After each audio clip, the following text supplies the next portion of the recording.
Hello and welcome to the Armenian News Network Groong Week in Review. This show was recorded on August 15, 2023. I'm Asbed Bedrossian and I'm here with Hovik Manucharyan, and here are the major topics we'll touch on today. We're going to talk about the situation around Artsakh and the important opinion of founding ICC prosecutor declaring the blockade a genocide. Plus, we'll brush on some of the latest diplomatic wranglings. Next, the Yerevan elections are heating up. We'll discuss the poll results on that and who's who in running for mayor and so on. Then we'll talk about Armenian and Azeri polls on Artsakh. And we'll finally close with some thoughts about the state of the Armenian economy. To talk about these issues, we have with us Hrant Mikaelian, a political scientist and multidisciplinary researcher in social sciences based in Yerevan. Hrant is also a senior researcher at the Caucasus Institute.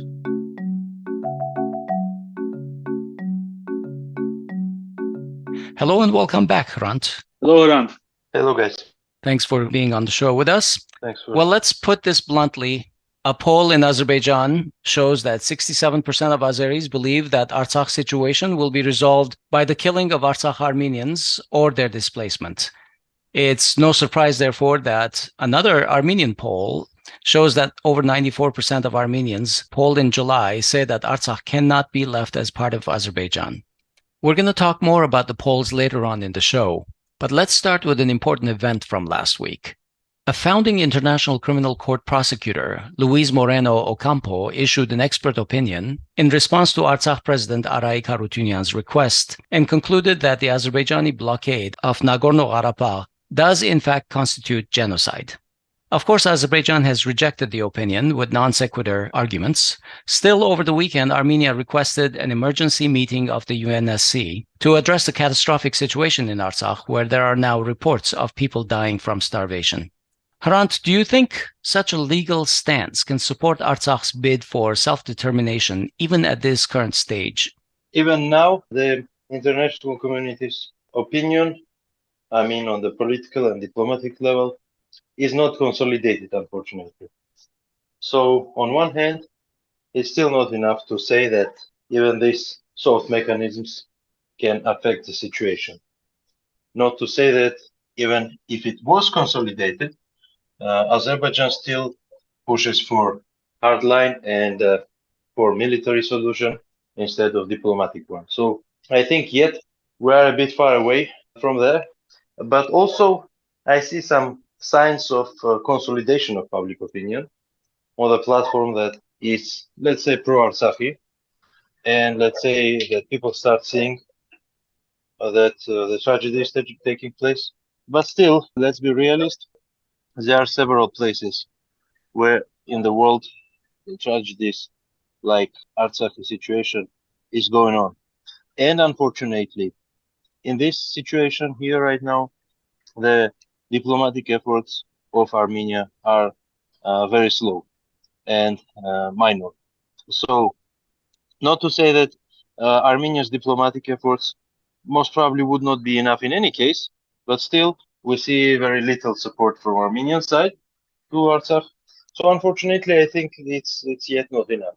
If not that, then can Ocampo's expert opinion lead to the United Nations Security Council to form some form of a unified position around the issue of Artsakh? Because you said, like you said, first of all, they are dysfunctional at the present time because of the Ukraine crisis, the war in Ukraine, but also they haven't glommed onto a certain specific stance. All right, but there is another issue. Azerbaijan has always pushed Azerbaijan as well as Turkey, for political instead of diplomatic solution of Artsakh crisis and Artsakh situation, beginning from 1991. And that implies that it's not the legal issue, mainly it's political issue.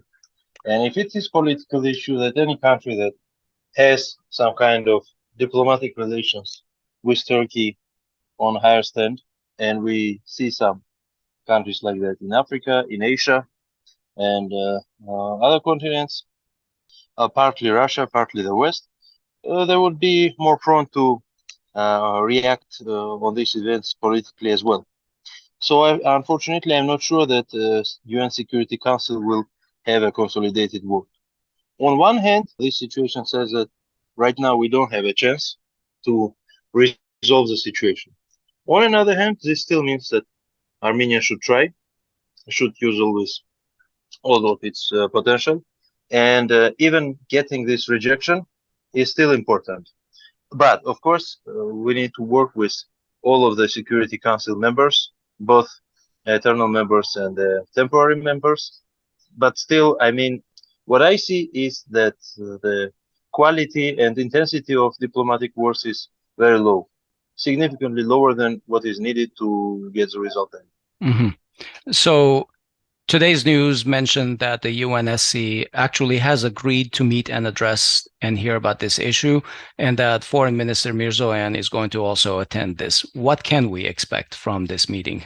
So what can we expect? Most probably we can expect a straightforward pro-Artsakhi position from France's side. Most probably US and China will be neutral. And there is a big question of how Russia and UK will vote.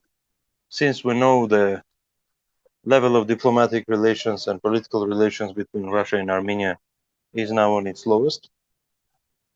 And UK still retains much of economic and political relations with Azerbaijan and Turkey. So it's still very highly likely that they will vote against. And aside of that, we should look at non-constant members of the UN Security Council. So I don't have very strict expectations, but at least I think it's important that the topic is brought to the Security Council. Okay. Meanwhile, Armenia-Azerbaijan negotiations continue. According to Kommersant, we learned that one option proposed by Lavrov was to open the Aghdam road first, followed by the Lachin or Berdzor corridor 24 hours later. Reportedly, that was rejected by Artsakh because it would only legitimize the blockade and what's been going on over the last 8 or 9 months. Moscow had also reportedly earlier proposed for Baku and Stepanakert to hold their direct dialogue in Yevlakh, a city in Azerbaijan. Needless to say, Artsakh rejected that idea as well due to security concerns, as well as the insistence of Azerbaijan to have integration as the only point on the agenda. Essentially, Azerbaijan wants Artsakh to come to the table and discuss how they're going to disarm themselves, how they're going to turn themselves in to become prisoners, and apparently that's all they want. Over the past few days, Turkey has also joined in, pressuring Armenia and Armenians in general, Armenians of Artsakh, to agree to Azerbaijan's terms and essentially open the Aghdam road. This would amount to force subjugating Artsakh's food and energy supply to Azerbaijan's whims, at the same time cutting it completely off from Armenia. Is Pashinyan registering some modicum of diplomatic success with his truck convoy, which is stuck at the border in Gornizor for, I guess, more than a week now? Regarding the diplomatic convoy, I think it has more of propagandistic importance. It was just needed to show that Azerbaijan does not let the food to be transported to Artsakh. Like most of the world did not know that. Yeah, well, many would blind their eyes, and this is proof that it's reality. And by the way, let me say that on any international discussion level, Azerbaijan rejects that the road is closed. So on one hand, this was a good step, although I think this step needed to be done yet in December. Yeah, much sooner. I agree. Yeah. On another hand, I think it in many ways was directed to mute the criticism inside Armenia, because we see many moves and many, let's say, PR moves in Armenia by the government, which are intended to at least keep the approval rate of the current government or maybe improve it. And this is to resolve the criticism on Artsakh issue. And let me say the criticism is very widespread in Armenia regarding this issue. So take a look. We're just sending the humanitarian goods and they don't let us to pass it. What else can we do? So this is, let's say, somehow answer to a criticism inside Armenia. And let me elaborate also on Lavrov's statement and the real situation there. Artsakh believed that if Aghdam Road opened, this will mean that the Lachin Road or Berdzor corridor will never be opened again. So in reality, talking about 24 hours is just a Azerbaijani propaganda, which will, in most cases, will be fake, as most of their papers they have signed, let's say like trilateral agreement and so on. So Artsakh don't believe Azerbaijan, don't believe that these negotiations can affect the reality, and they think that most of the Baku statements are fake. And unfortunately, in Russia, they just want to, let's say, get over of this issue somehow, and that's why they are listening to Azerbaijan, and they don't critically assess these arguments. So still, Artsakh is like left alone, because from Yerevan they hear, you do what you want, we don't involve in this. That's Yerevan's message. All right, so on to the next topic. As Artsakh starts, the appetite for control of Yerevan is simmering. The Yerevan mayoral elections will be held on September 17. So campaigning will start on August 23, and the deadline to submit candidacy was 2 days ago, I believe, this past Sunday, August 13. So we'll come back to that, but let's now go to a poll, the results of which were recently released. And we talked a little bit about this with Sergei Melkonyan the week before, but this July MPG poll indicates a further slide in public confidence in Pashinyan's party and Artsakh policies, basically. Hrant, I mean, we can go through the poll. The results will be on our website, but maybe, Hrant, you can just tell us what you found the most interesting from this poll to begin with. Aside of the issue of whom people are going to vote in Armenia and specifically in Yerevan, there are several other issues which are also interesting here. Since late May, the approval rate of the current government and the Prime Minister has declined significantly.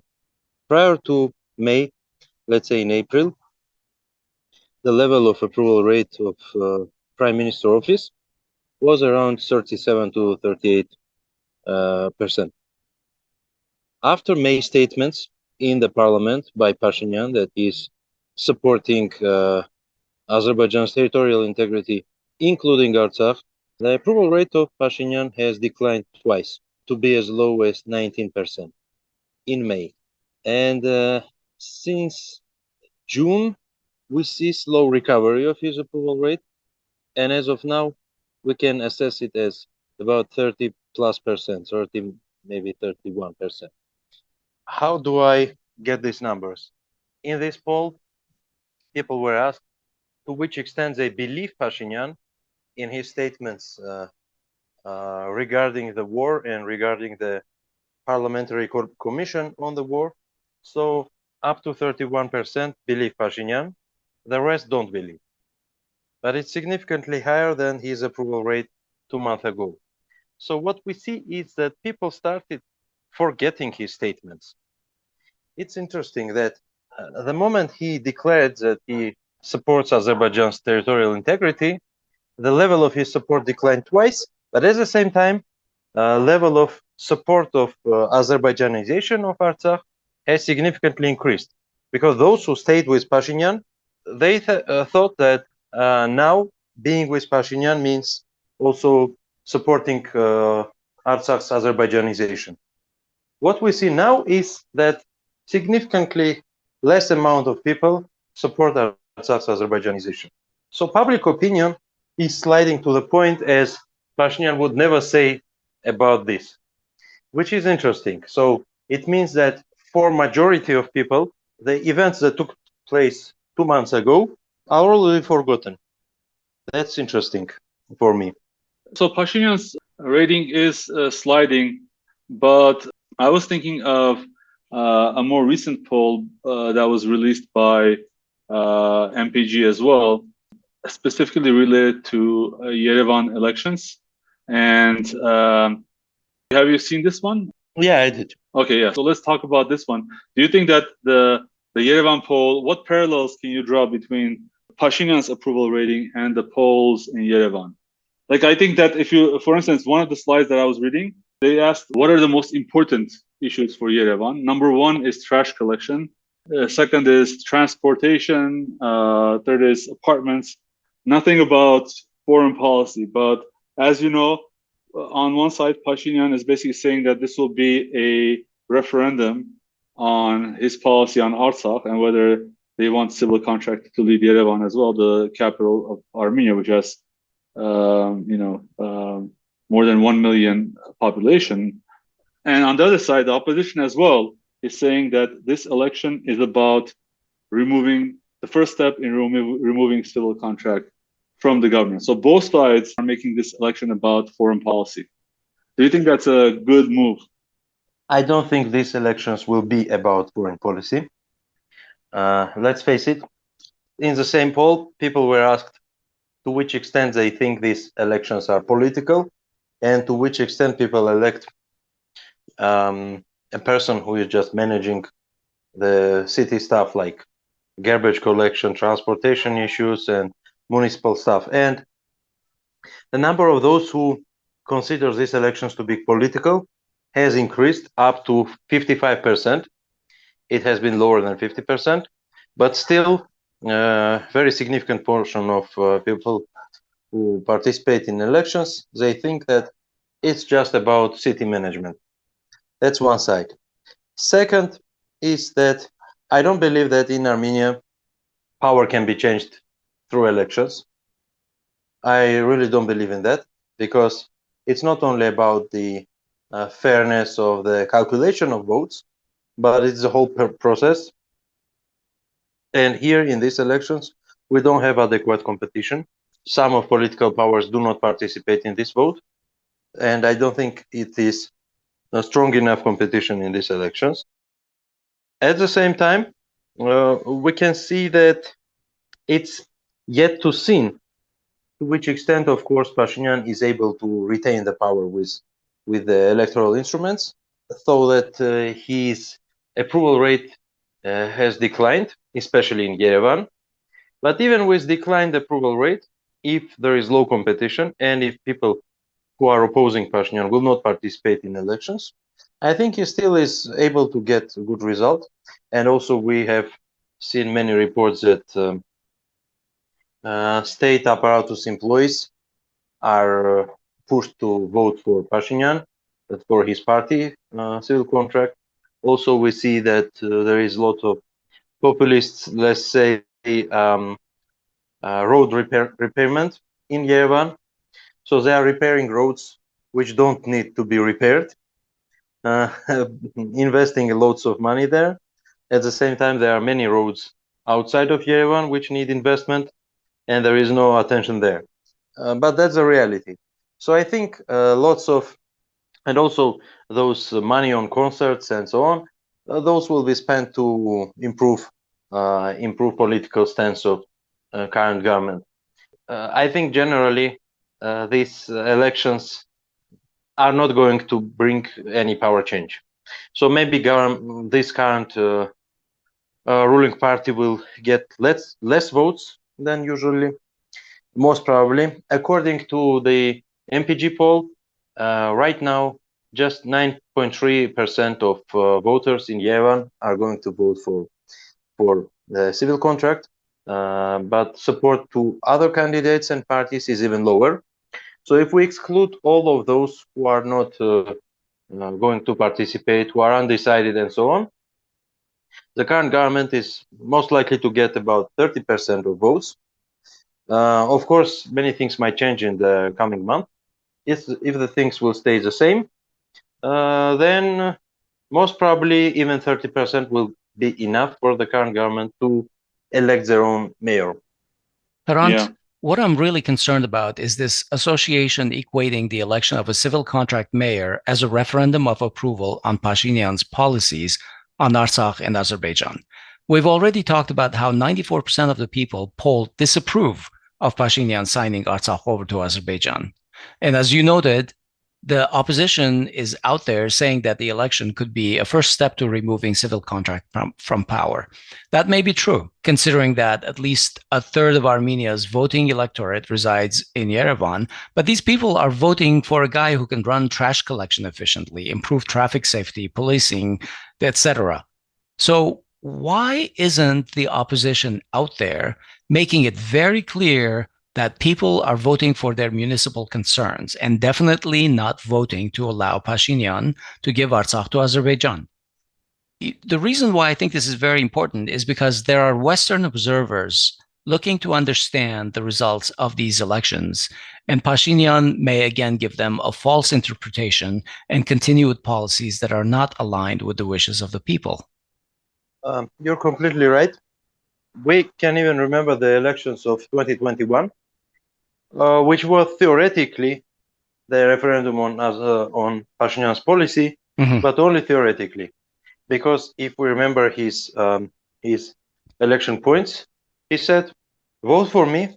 I will bring self-determination issue up, and I will try to recognize Artsakh as an independent state." Now he's doing the opposite and still saying, "People have voted for me." Right. What people have voted has no connection to what he is doing. So you're right that this election will not give Pashinyan any mandate, and the association is in reality fake. But regarding the opposition leaders, it's a big issue, and biggest portion of the problem is also opposition's passiveness, and opposition will be passive in these elections as well, because two major political powers which have taken places in the parliament, they are not going to participate in these elections. We can all, of course, remember the Mair Hayastan movement, so movement Mother Armenia, which is headed by Hrant Mikaelian, who is associated with the Armenia or Hayastan bloc. But he is not major player there, so I don't think it can be directly associated. And outside of that, there is no strong candidate from the major opposition parties. So unfortunately, I think opposition has just failed to judge Pashinyan's points. Of course, some of the opposition leaders are detained, some are in jail, or some are outside of the country, some are pushed. There is prosecution and so on. But in most cases, I think opposition just failed to form an agenda around Artsakh issue. So I think it's a big portion why Pashinyan is able to do what he's doing. Hrant, the other interesting question on that poll, the MPG poll about the Yerevan elections, it asked voters or potential voters whether they think the elections will be fair. 16% said yes, definitely. 29% said, somewhat yes. 19.5% said somewhat no, and 32.1% said definitely no. So the nays, essentially, which is about 52%, are more than the yeas. Doesn't that indicate more oppositional sentiment among the voters, regardless of what the names they provided? Because as you said, only 9.3% said they would vote for Tigran Avinian, but 19.2% said they would not participate, and 33.4% said they're undecided. So could those undecided eventually make a decision and go to vote? Theoretically, they could, but I think we could expect that they would only in the case that they get the alternative suggestion. Let's say that if there are strong opposition candidates who are strongly condemning the policy of Pashinyan, and not only policy in Yerevan of, let's say, trash management, but also foreign policy. In this case, I think the potential opposition leaders, even among those who have been registered, they might attract lots of support. For example, Hovik Manucharyan, who has been mayor of Yerevan for some time during Pashinyan's time, he says his platform is that okay, we have participated in the so-called revolution, but at the same time, Pashinyan has betrayed this revolution. Now, I'm here to, let's say, bring this revolution sentiment back, or at least I don't condemn what happened. But Pashinyan has spoiled everything. Now, so he is within this narrative, and which is shared, by the way, by the significant portion of the population. Let's say maybe 1/3 or so. So it's enough to attract many voters. Although I don't know to which extent Maruchan will be successful. But anyway, I think theoretically all these issues can be addressed. But it will depend on the candidates. And unfortunately, I don't have very much of expectations, because it's not only elections. Outside of election campaign, we see that opposition is very passive, and only we see of course some movement on Hayakwe side and so on. And by the way, we see how when Hayakwe initiators are trying to make a rally and to gather people to the streets, at the same day or the day before, I don't remember exactly, the Satsnatsrer are popping up to spoil again and to split the opposition sentiment through different groups. So, as usually, Satsnatsrer are trying to save Pashinyan. Now, again, unfortunately, I don't see how these elections will contribute to the notion of referendum on Pashinyan's policy on foreign policy, on Artsakh issue, neither for the government nor for opposition. So I think it is, in reality, it's fake agenda. Theoretically, it could work like that, but in reality, it does not. With this number of political groups who are participating within current context and within current elite distribution and so on. And in fact, to me, thinking about elections now, while Artsakh is like completely, blockaded. Today we heard the first news about someone dying from famine, is just anathema. But I think that we should at least cover some of the major things. So I wanted to just go over some of the names that are throwing their hats into the ring. We talked about Tigran Avinyan, who is the front runner from civil contract. In the poll, he got 9.3%. Okay. The second, number 2, is Hovik Manucharyan, former mayor. He has actually announced that he will be on the ticket from the National Progress Party. I mean, I had no idea that a party like that existed, but I looked them up, and they seem to be affiliated with the revolution in the initial days. Like their members are well known for their previous participation in the Demenk movement, Electric Yerevan, Menkenk Yekri, and even the Satsnatsrer rebellion. So the top 2, and I think you said potential opposition for Hovik Manucharyan, which is also interesting. Many in the sort of Armenian opposition, in the parliamentary opposition, would consider him as the number 2 Nikol. So anyway, so Hovik Manucharyan has 3.7%, Tigran Avinyan has 9.3%, Hayasan Dashing from the poll, it has 2.8%, but obviously no one from Hayasan Dashing is running, except that Andranik Tevanyan, as you say, he put down his mandate in the parliament and left the Hayasan Dashing in order to run in these elections as part of the Mayer Hayastan movement. So yeah, I mean, I guess he's the closest thing to parliamentary opposition, and many say he has the support of Robert Kocharyan. So he would be expected, if these polls are to be correct, he would be expected to get like 3%. There are many others in the top 10, but we won't read all the names. You can go and read the show notes for this. The only thing I'll say is that the other 2 candidates, Mane Tandilyan and David Khajakyan, they both, had their political birth in the Yelk Dashing or Bright Armenia. So they're very much also, a flavor of liberalism plus some of the ideas that bore fruit to the 2018 events as well. So it's interesting that they are presented as an alternative to civil contract. But so let me ask you a question about that. Like, do you believe that would Tigran Avinyan be able to single-handedly win a majority, or would he have to rely on a coalition government in these elections? And if so, who are some of the most likely coalition partners? Would, for instance, Hrant Mikaelian decide to join a coalition with Tigran Armenian, in your opinion? Let's look at this issue this way. If the current government party or civil contract gets around 30% of votes, this is not enough to have their own mayor. At the same time, it depends how many voters will vote for the parties or political groups that are left away out of that are not going to pass through threshold barrier, which is, if I'm not mistaken, 4% in Yerevan.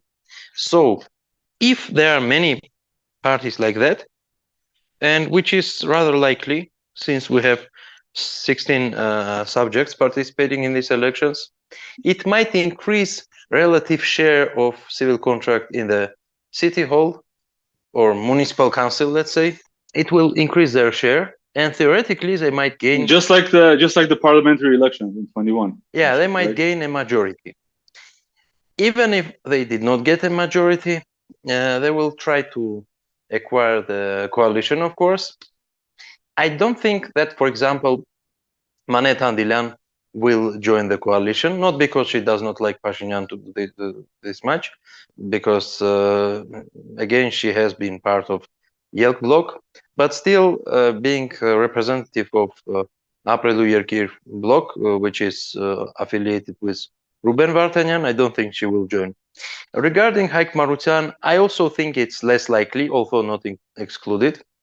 Who most definitely will join the coalition if he passes is the Bright Armenian Party with David Khajakyan, who has switched his position after U-turn of Edmond Marukyan, because David Khajakyan has been strictly critical towards the civil contract party and their mayoral politics and their politics in the city hall and so on. But last 1 year, he became very friendly towards the civil contract, so most probably he will join the coalition if he surpasses the barrier.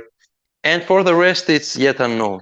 Let's say there are many unknowns yet, because also it's very important how the undecided people will distribute their support rates through the parties, because the closer we are to the elections, the more clarity we will have, because yet only 1/3 of voters, even less, have decided whom they are going to support.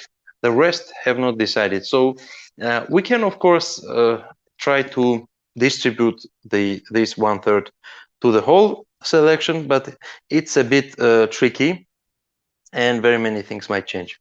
Well, since we're talking about polls, I think we should mention another quite, I don't know how to say it, very honest at least. I think that's one of the things I could say. So there's this poll in Baku. It was run by this organization called FAEAS Focus. It was a telephone poll, and it asked things like about basically Azerbaijan and Artsakh or Karabakh relations. Did you read this poll? What are your thoughts about this one? For instance, one of the questions, it asks what would happen to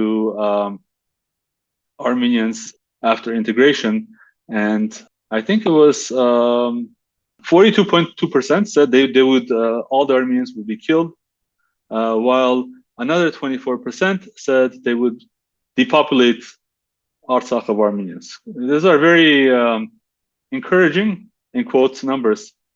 So my first question is, Hrant, how legitimate is this poll in your opinion? Well, this SAEAS Focus organization is an association of sociological organizations in Eurasian region. They have published number of polls regarding the post-Soviet space, and to be frank, I don't see any strict reason why not to believe to these results, because of course on one side it's very hard to push an opinion poll in Azerbaijan right now, because if you are going to have an offline opinion poll where you meet people to people or face-to-face survey, It's unreal in today's Azerbaijan, because since 2014, Aliyev is trying to prohibit any such kind of polls, and any major poll which is taken in Azerbaijan is made with agreement with Aliyev administration. But the phone poll is still available, is still possible, and I don't see reason why this is fake. Also, we have seen the opinion polls in Azerbaijan Telegram segment, where we could see more or less the same results, where they also are supporting genocide, killing Armenians in Artsakh.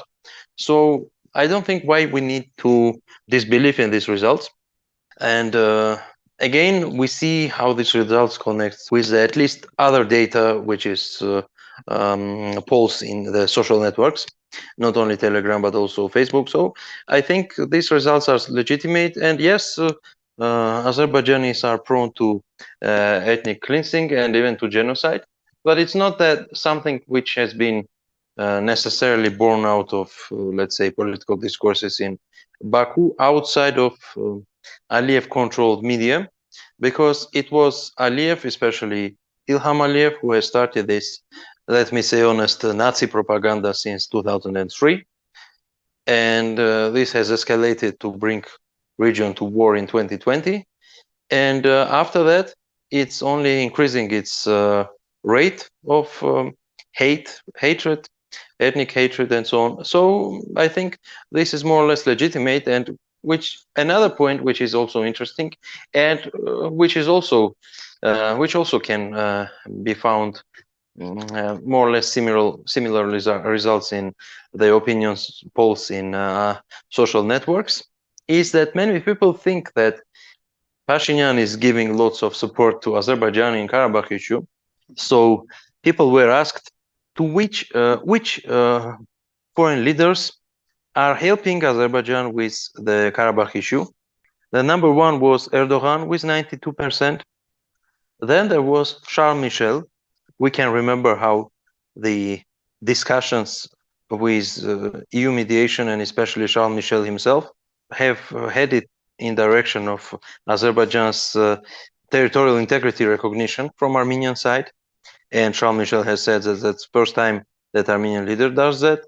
And this has been consistently, let's say, anti-Armenian process with Charles Michel's mediation.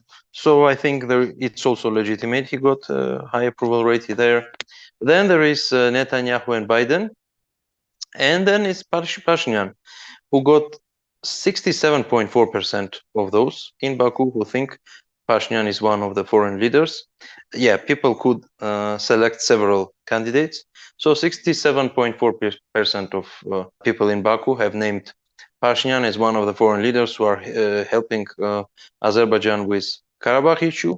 And we can remember how Aliyev, and by the way, not only him, have said that Pashinyan is the first leader to recognize Azerbaijan's territorial integrity, and so on. So this is very noteworthy.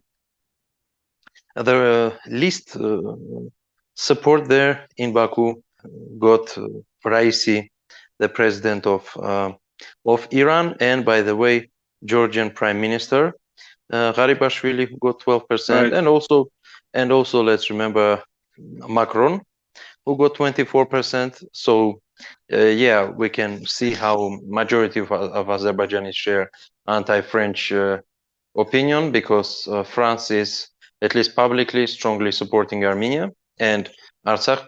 And by the way, we can also remember how Macron has said during the meeting with Armenian community that he's doing more for Artsakh than Pashinyan himself. And to be frank, he was correct there. Not to say that Macron is doing too much, but this shows that what Pashinyan is doing also in opinion of foreign leaders. And by the way, such opinion you can hear not only in Paris, let's say this. And Putin got 48%. So let's say opinion on Putin or on Russia in this case is, let's say, mixed in Azerbaijan. And we see that Russia is, let's say, pushing neutral politics, right, which is not in favor of Armenians and also not in favor of Azerbaijanis. and not even in favor of Russians, because they don't have in reality a strong agenda. And in these conditions, where Azerbaijan is pushing, Russia's foreign policy is switching more towards Azerbaijan. But I think the reason is most probably and most likely it's Armenian policy and the level and quality of Armenian-Russian relations. But anyway, in Baku, half of people think that Putin is doing something in favor of Azerbaijan in Karabakh issue, and half don't think so. A bit more than half don't think so. Okay, thank you, Hrant. We usually touch upon the state of the economy when you're on the show. We're both fans of economic indicators. What are your latest impressions from the current cooling down we're seeing in the economic numbers? Well, generally, if we look at the big picture, yet we don't see any crisis in Armenia. But if we go a bit deeper, we see that, for example, in June, the industrial output has decreased 7.4%. So we have slowing down industry. Then we have issues with agriculture. Agriculture is slowing down already for 7 years or so. And especially after they have closed the Ministry of Agriculture. And as Pashinyan said a couple of months ago, agriculture has no future. That's what he said. Then we can take a look at some other fields. And also it's important that the exports is in trouble right now. Hrant, do you agree with Pashinyan? I mean, how important is agriculture for Armenia? I thought it was like something like 60% of our exports. No, in reality, agriculture is not 60% of our exports. And significant portion of it is the raw materials and Okay. Sorry, yeah, of course, yeah, mining and so forth. Of course, mining and so forth. Then, of course, agriculture or agriculture-related production, like, for example, brandy and so on. But still, Pashinyan thinks that the future is with IT sector and with financial sector and with tourism.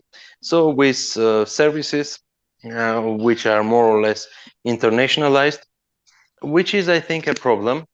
And also it is connected to the monetary policy, where dram rate is increasing. What we observe is that Armenian goods and services are much less competitive compared to the last year, because the export unit price, if we look at prices dynamics, so export unit price has increased about 15%, even in dram, and more or less the same by decrease with the import unit price, because dram rate towards dollar has increased. So imported goods are much more competitive in Armenia right now, and exported goods or local produced goods are much less competitive in Armenia. So on the surface, we have economic growth, which is mostly caused by the wholesale trade, first, second, by the IT sector growth, which is still significant, by tourism growth, which is still recovering from the coronavirus recession, and more or less these sectors. But at the same time, the real sector is already decreasing and is in big trouble. So I think we have this mixed dynamics.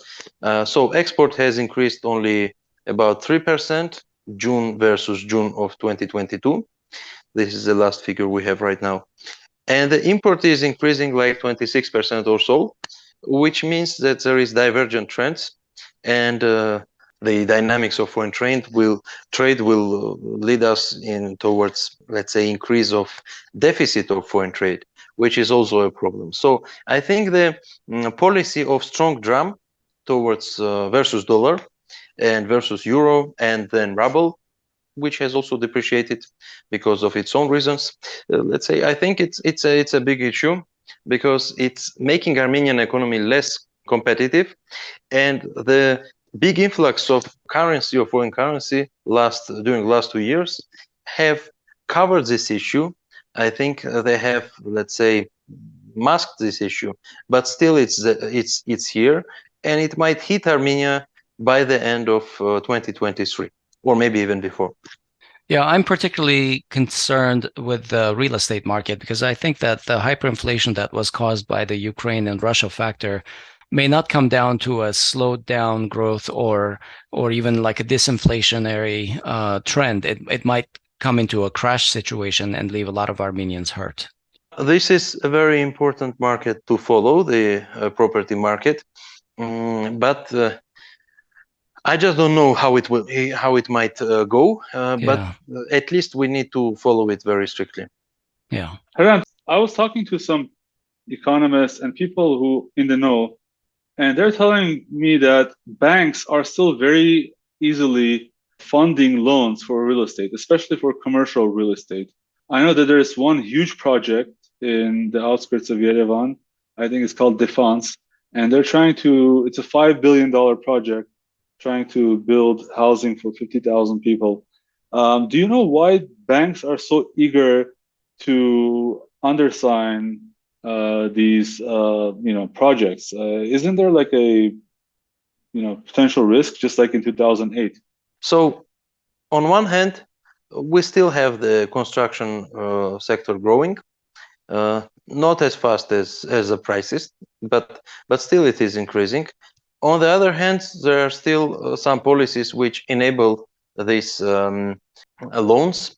For example, the policy of income tax return if you get a loan for construction. So the government is funding, at least partly, this construction boom, and there are plans to remove this policy after 2029, but it's still lots of time before that. So government is also funding and hedging the risks of the financial sector. So I think this is a part of the reason why the construction companies are constructing new buildings and the banks are giving new loans to fund this construction. So who is doing this $5 billion construction in the outskirts of Yerevan?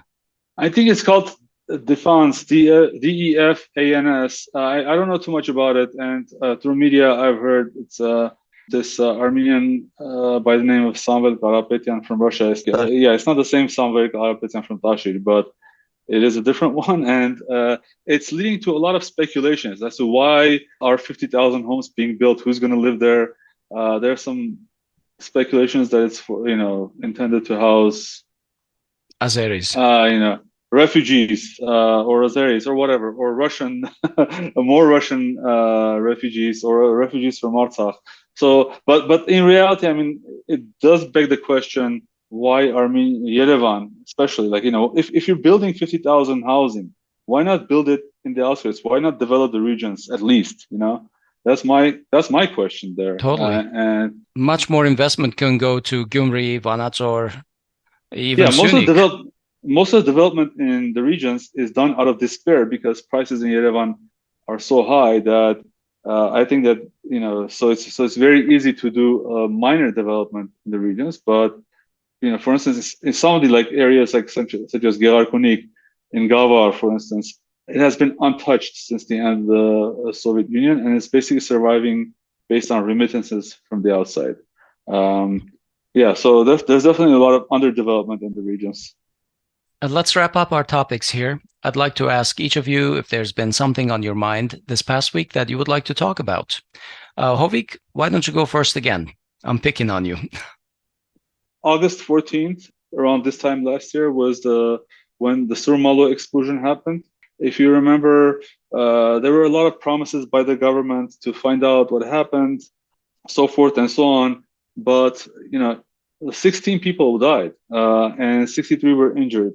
And there are still, I believe, to this day, people who have gone missing and who haven't been found.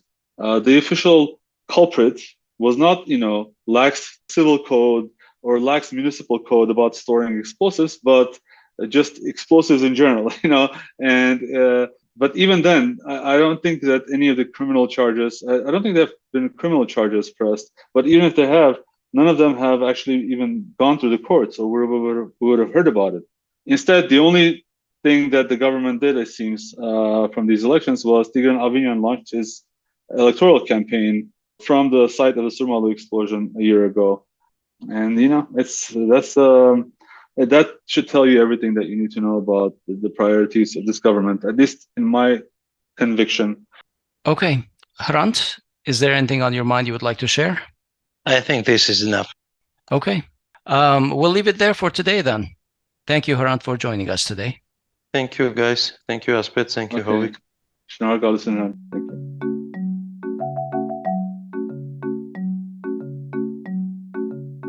All right, that's our show. We hope you found our weekend review helpful. We invite your feedback and your suggestions. You can find us on most social media and podcast platforms. The links are in our show notes. Talk to you next week.